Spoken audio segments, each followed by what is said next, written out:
JB here. Hope everyone's doing outstanding. Wednesday, January 15th, 326 on this fine CPI Wednesday. Talk really quick about the market. Some names I'm looking at go from there.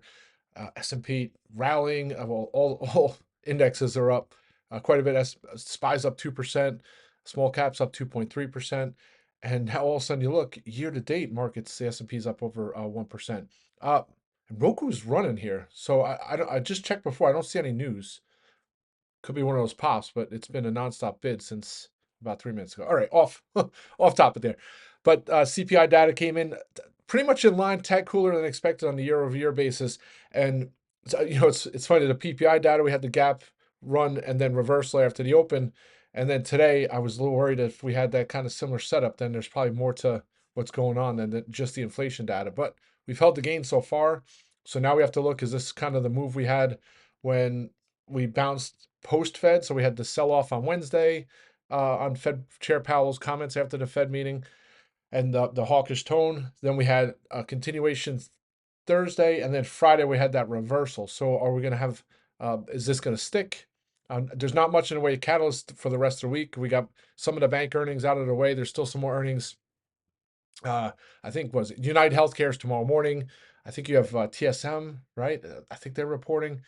So there's that. And then next week, the earnings season really starts to kick up. So would be a nice sign here. Close over that 50-day moving average on the SPY, which is 592.93. And then find some of these names that are oversold. And, I've been posting that top, the stocks trading over their 50-day moving average on the S&P is still under 30%. So there's 70% of the stocks still under their 50-day moving average. So once that starts to shift, maybe that's the leg to the next rally. And we start to head towards that 610 that was looking like we were going to hit back in November into December. That's the market. So good stuff there. And then I think the only thing that could really probably put a little nix to the market here is if yields start creeping up again. So kind of like your dog's trying to get the treat and you keep kind of pushing him away, and then he creeps back to get the treat and you push him away. Similar. I mean, it looks like CPI data has kind of pushed yields down, but maybe just temporarily. I hope that's not the case, but certainly something I'm watching. All right, so that's overall market. So now individual names, and first I'll talk about Adobe, and still a great pincher on the chart setting up. I mean, there's a couple you see that are really tight over a time frame of a year, and this is probably doesn't happen very often, but this is one of those setups. Doesn't mean it's going to have a huge outsized move guaranteed, but if it does have an outsized move, it's going to be a large one, and it's going to happen pretty rapidly here. So I thought there'd be some more follow through this morning. Got all the way up to almost 424 before pulling back all the way back down to 417, and now it's back here at 420.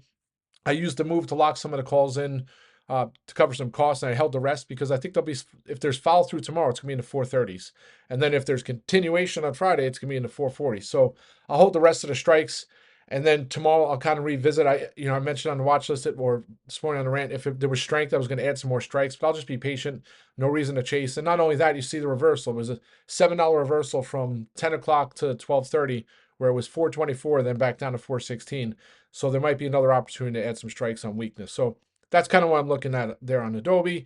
And then the two of surgical, right? About this time yesterday, I was talking about the pre-announced or preliminary numbers they were going to announce ahead of their presentation at JP Morgan Healthcare Conference at it was 12 o'clock Pacific, which 9 a.m. Pacific, 12 p.m. Eastern time today. They didn't pre-announce yesterday, but they pre-announced this morning. And I was looking at the calls yesterday. I'm like, oh, the 580s look interesting, but the implied move was like 4.5%, 5%. And it was just kind of tough. And then, of course, in hindsight, would have been nice to get the 580s because they're up a couple 100%. But it sold off. It gapped to 565, 570 at the open, and then it gave it back. Let's see. Excuse me. So yeah, it was 565 at the open, all the way down to 550, and then it just started to bounce, and it didn't look like there was any sellers in sight. So I was looking to get some 590s. I think the 595s had a large spread. It was like 40 by 90 or 40 by $1, and I was trying to get some into 40, 45. So I'm like, these are going to be spec calls, because if it goes in the direction I want it to, it's not going to matter if I have the 595s or the 600s. They're going to be a couple 100%. So that was the thought process there. Went and got those 600 calls, 15 cents, and then it broke. It was near 580, 581. The calls were a double. I'm like, ah, should I lock some in? Should I lock some in? Of course I didn't. Drops back down into the mid 570s again, and then once it finally broke through into the 580s, 582 range, I locked some in for 100%, and I'll hold the rest. I mean, here it is, 584. I was hoping, I thought the premiums would be substantially higher, but now they're starting to creep up. They're 40 by 80. I If it gets to 587, they're going to be $1. If it gets to 590 tomorrow, they'll be $1.50. So this could be one of those serious multi-baggers. So I'll probably lock a few more in, maybe before the close, and then just hold the rest. It's a great story, and now you have that backdrop of robotics, right? Everybody's talking about robots and automation and all that stuff, which is things that, I mean, those have been themes for a long time. It just seems like that's the hot sector, or what people are talking about. So I think that just only adds more fuel to the Intuitive Surgical story. And not only that, it's like one of the most fundamentally sound cash flow companies out there. It's just a monster, and it has been for a while.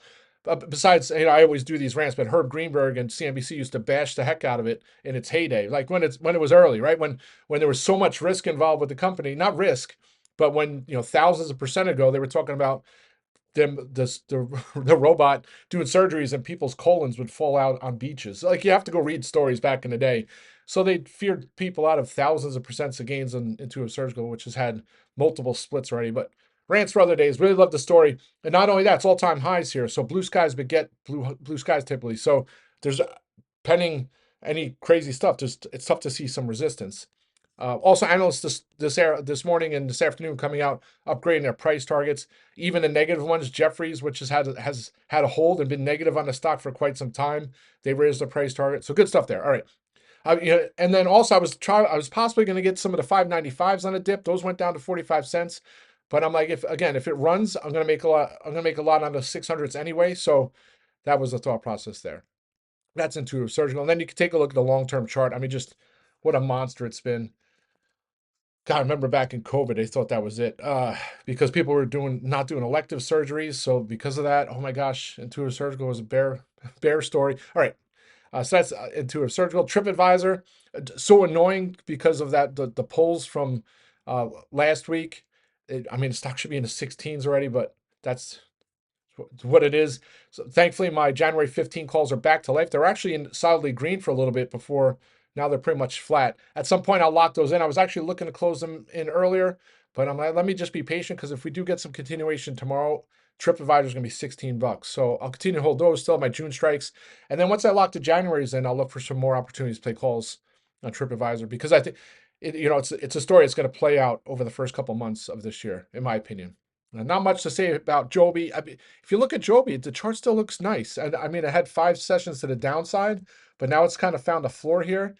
I'm going to wait for it to get back over 962 before I look to add further out strikes, probably April's, but still a great story there. Roku had that spike just before. It was down at 76, really kind of just chopping around for most of the day. And then all of a sudden there's volume. And then from 305 to about 320, it went from 76 all the way up to 78.63. It's going to have to get into the 80s tomorrow, and then have some kind of catalyst for my calls come back to life. But I'll continue to look for opportunities for Roku, because I think by the time I'm not in the strikes, that's the time it's probably going to take off into the 90s and beyond. That's that. Teladoc just disappointing. It has a chance for that golden cross, and today's another day where you think, hey, this is a name that should really start to squeeze and rally. It hasn't. Hard one to figure out here, and then especially with the Amazon news that it announced. I mean, it should at some point. I don't know if it's going to take an analyst upgrade for that one to get going, but that one's been frustrating. SolarEdge still waiting for this one to go, and it seems like every morning it looks like it's going to break out, and was into the mid 15s early in the morning, and then gives back. Was it 15? I think it was 1540. Yeah, 1540 at the noon hour, and now it's trading at 1460. It's still up 2.6%, but at some point that one's going to gain steam again. I think another downgrade today. Well, not downgrade, but RBC Capital raised their price target to 14 from 13. It kept the perform rating. So I mean, the stock was at 15 bucks. So that really that's these analysts kind of make things funny. Other names, Intuit got downgraded. So BMP upgraded Adobe this morning, and then they downgraded into it. And I don't know what other names they changed their ratings on, but you take a look at Intuit today, and you look like it went all the way down to 610 at the open. I'm like, oh wow, this is here it is. It's gonna it's the bottom's in, and then not the bottom, the top is in. It's gonna be a great put opportunity, and then it bounced. So at 11:30, it was at 616, all the way up to 630. So probably I'm gonna take that off my my short list or put list. Not only that, their season's coming. You can see they're doing a lot of commercials. So that's that. And Caterpillar. I keep talking about Cat. I almost got some strikes for the break to 380. Got all the way up to 379.94, and then pulled back. And then it's kind of been in melt mode ever since, a slow melt, and it's still up 1%, but down here at 375. So I might look to get some strikes tomorrow. I'll be patient. And to me, I just want to see some follow through tomorrow, or at least the market to hold the 50-day moving average tomorrow, even if there's some chop. I want to see yields, maybe yields start to head down, if continue to head down. If that happens tomorrow, I think that'll bode well for the rest of the market. So that's my rant. I'll be back on later. Let's have a great day. Rock and roll.